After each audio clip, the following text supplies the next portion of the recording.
Hi everyone. Alright, this is a video that I've thought about doing for quite some time now. I've talked about the use of smoke plenty of times in my other videos, but in this one I'm gonna try and give you some proper examples and tips on how to use it. I'll be going over some footage and I'm also going to be using my incredible paint skills, so you'll definitely want to stick around for that. Smoke grenades and smoke artillery rounds are incredibly powerful tools in Hell Loose, and they are often misused or not used at all. I've even run into some players claiming that smoke is actually detrimental to your team and you shouldn't use it because you can't see the enemy properly, so you can't shoot them.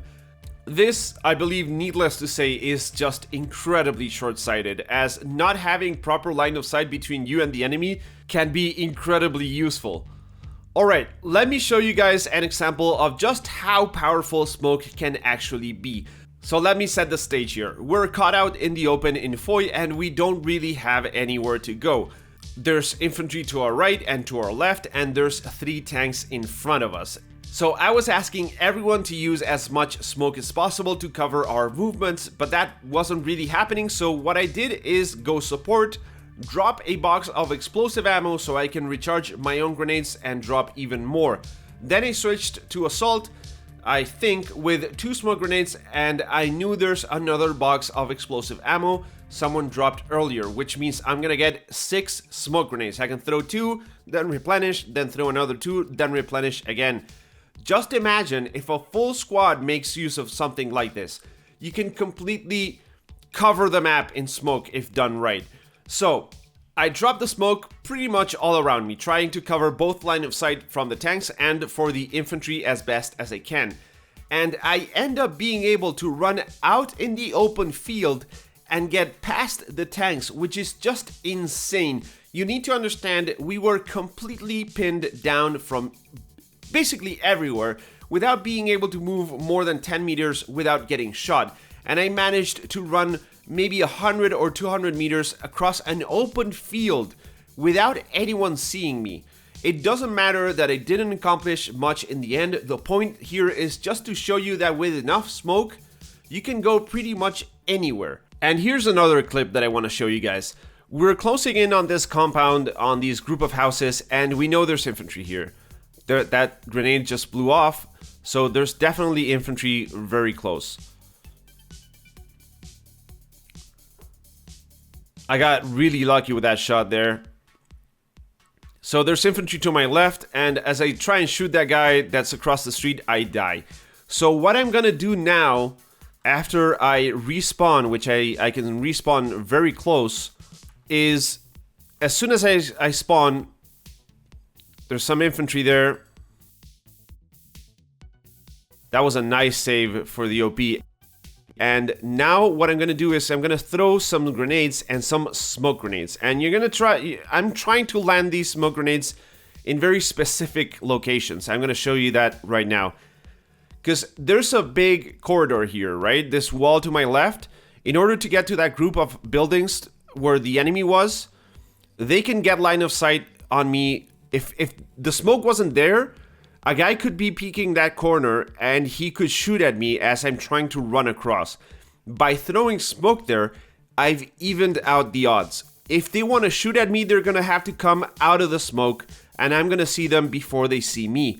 So right now, my concern is there's either infantry to my left behind this small little like shed there, or there's infantry behind the smoke. The infantry behind the smoke, I'm going to see them if they leave the smoke, if they go across it, I'm going to see them before they see me. So I'm more concerned about my left here. But this is a great use of smoke to block line of sight from, you know, an angle, a corridor, to allow you to move and relocate without the fear of getting shot. So I'm checking this angle really closely, make sure there's nobody here. As you can see, the smoke cover here is incredible. And after this, I'm going to find an infantry here and some more infantry in the house and around, and I'm going to die. But this smoke use right here is what you guys want to do. You want to throw smoke in a way that allows you to move and cover a distance without dying in the process. Alright, and another clip I want to show you guys is this right here. So there's infantry in that broken house. I can see them. They've already killed me once. They have a garrison right in front of it to my left, slightly west. So what I'm going to do is another example of dropping smoke in a precise location. Now I'm moving towards the smoke because that's going to maximize the amount of cover I get from it.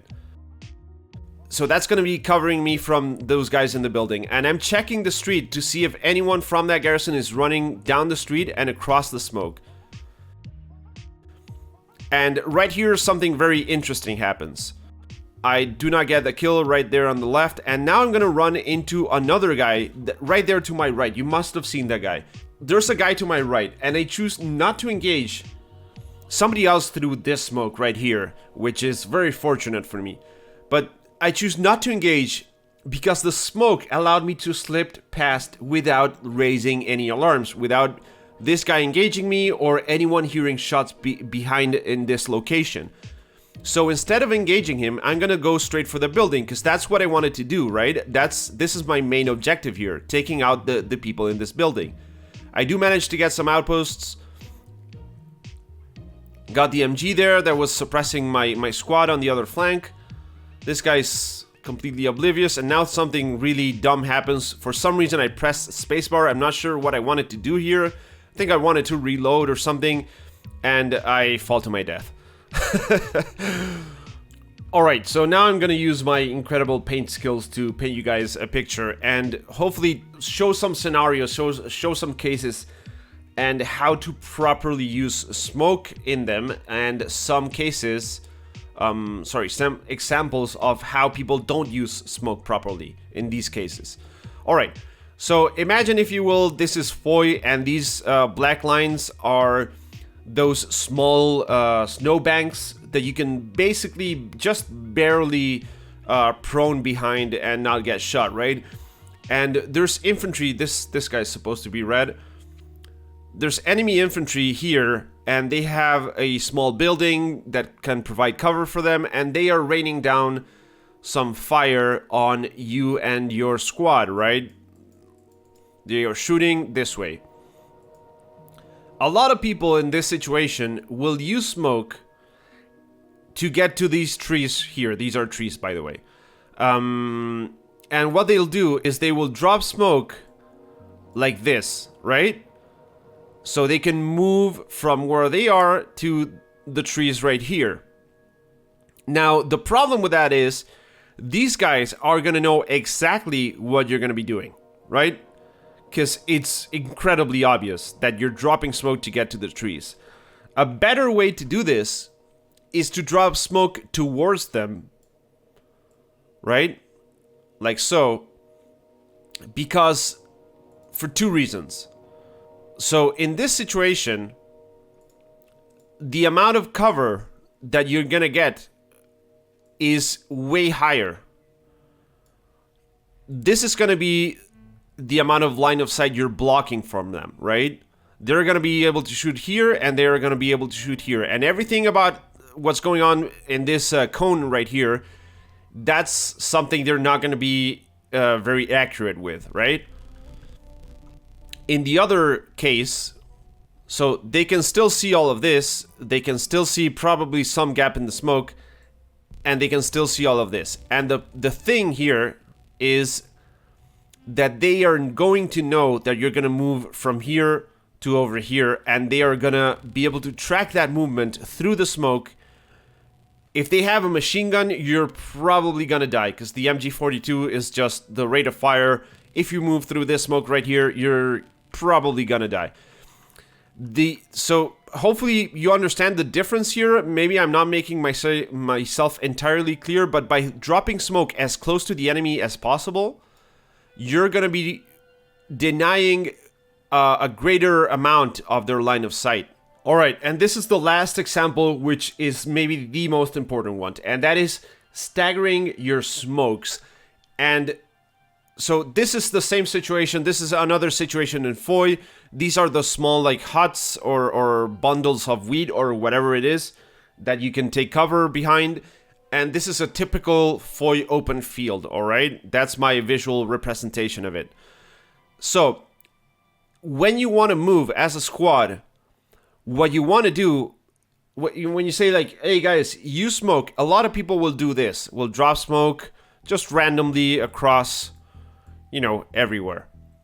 And the problem with this is that once you're here, once you take cover around this area here, you are pretty much, you know, that you're not going to be able to advance anymore, right? Because you are after this, you're left without smoke cover to be able to cross this last half of the open field. So what you want to do instead is do something like this, and this takes a bit more coordination between the squads, but it's not that hard to pull off, right? So what you want to do is have someone smoke like this, right? And have your people move, have your squad move behind the smoke, and then smoke again. Because now you can cover, let's say that's the same distance, right? So now you can cover, let's say you can smoke, I don't know, there, right? And you can keep this up, and you can keep moving your squad by taking cover right here, and this smoke is gonna prevent line of sight from the enemy. It's not, obviously people are gonna die, like, don't get me wrong, people are gonna die, and this will not be easy. But if you go around and you drop your OP every now and then, like behind these, and you keep up this staggered smoke attack, you can eventually make it up to a point where you can do something like this. You can drop smoke right there, somebody else drops smoke right there, and now you have a flanking attack on the enemy. Now, this is not just paint. Oh, that's horrible. Right, you can go like this, for example. This is not just me theorizing shit in paint, alright? I've done this type of attack before, and successfully. Obviously, the more affinity, the more games I played together with the squad and so on, the better chance of this actually happening, right? You have to judge that for yourself.